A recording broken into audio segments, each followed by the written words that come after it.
This video is on the circulatory system. I'm going to spend most of my time zoomed in real close, but I wanted to give you an idea of what it looks like three-dimensionally first. And we're going to start with the heart because the circulatory system always starts with the heart. And the first thing I'm going to go over then is the pulmonary circuit. So I went over this in the heart video as well, but this is a better model to show you the pulmonary circuit. So we're going to start with the right ventricle pumps blood through the pulmonary valve, which you cannot see because the heart is intact, into the pulmonary trunk. The pulmonary trunk then branches into the left and right pulmonary arteries. Now remember, arteries are defined as blood vessels that carry blood away from the heart. And in the pulmonary circuit, the arteries are going toward the lungs to get oxygenated, so they're going to be blue, right? And then in the lungs, the blood gives off carbon dioxide, takes on oxygen, so it turns red. So the pulmonary veins are these red vessels, and they empty into the left atrium, and that's the pulmonary circuit. So in the pulmonary circuit, the veins are red and the arteries are blue, but in the systemic circuit, which is all the other circulation everywhere else in the body, including in the coronary circulation, arteries are red and veins are blue. So let's start with the systemic circuit now. And we're going to start with the ascending aorta, which is coming out of the left ventricle, right? And then the aortic arch. And the three branches of the aortic off of the aortic arch are, the first one, you saw this in the heart video, this is the brachiocephalic trunk, which is kind of sort of hidden here behind the veins, which we'll get to in a minute, like the superior vena cava. And the brachiocephalic trunk then branches into the right common carotid artery, which travels up the neck and supplies the right side of the head. And then this is the subclavian artery, and you can't see the clavicle, but the subclavian artery goes underneath the clavicle, which is why it's called subclavian. And then in the axillary region of the body, remember that's the armpit, it's called the axillary artery. Follow it down, and it's the brachial artery in the brachial region of the body. You learned these root words back in Unit 1 in the beginning of the semester, but also in the muscle chapter, you learned some of these, like biceps brachii, right? Is in the brachial region. And then I'm going to stop there, and I'm going to move over to this side of the model. So the second branch off of the aortic arch is the left common carotid artery, which disappears, but it goes back. See how his head is turned? It's on the left side of his head. And then the third branch here is the left subclavian artery, which turns into the axillary artery, brachial artery. And then in the anatomical position, remember that the radius is near the thumb and the ulna is near the pinky, right? So the artery running along the radius is the radial artery. The artery running along the ulna is the ulnar artery. Okay, so now we're ready to talk more about the aorta. So the aorta ascends, ascending aorta, aortic arch, and then the descending aorta behind the heart is, no, you can't see it, is the thoracic aorta, and then in the abdomen it's called the abdominal aorta here. Oh, you know what? Let me do the veins while I'm up here. So right next to the common carotid artery is the internal jugular vein, this big fat one here.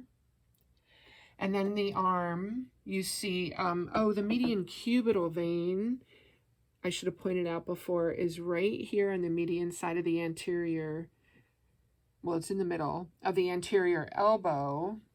And then the axillary veins are in the axillary region, and then subclavian veins are in the subclavian underneath the clavicle, right? And then there's the brachiocephalic vein. This is the right and this is the left. So the brachiocephalics are formed by the merging of the internal jugular vein and the subclavian vein. And then the two brachiocephalic veins merge to form the superior vena cava. Okay, and then here's the inferior vena cava, which is what triggered my memory to show you that.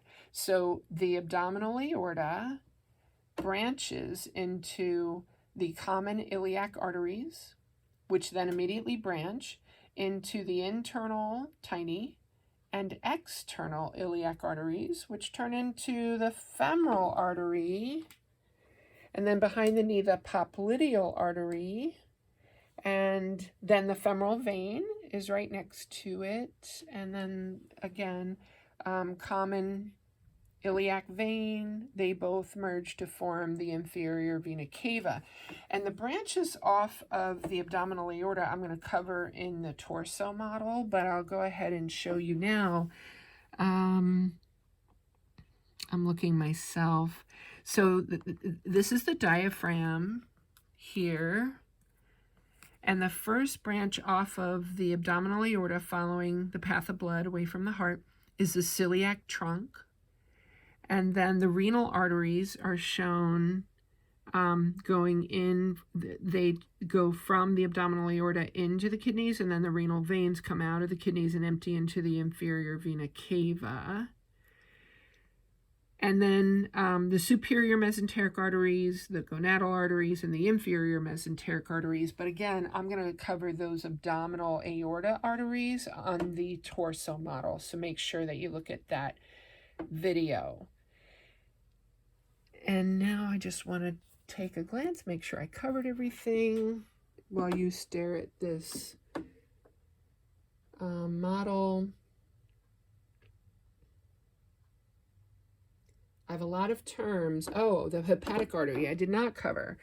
Hepatic means liver. So the hepatic artery is a branch off of the celiac trunk that goes into the liver, and it's red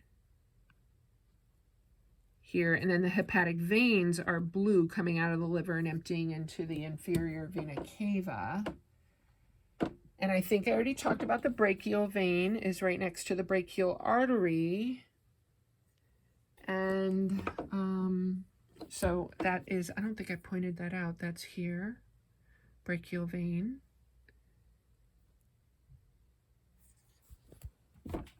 And let's see.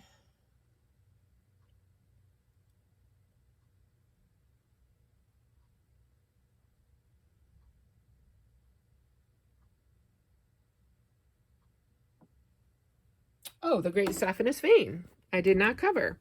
Starts at the medial foot and goes all the way up, and then merges with the femoral vein to become the external iliac vein. That was a big miss.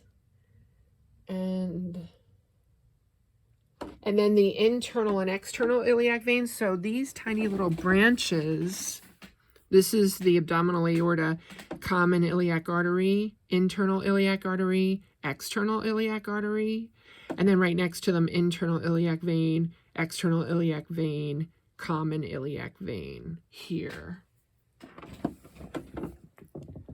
And the popliteal artery, I think I covered, but that's here in the posterior side of the knee. And I think that's it. I hope I got them all.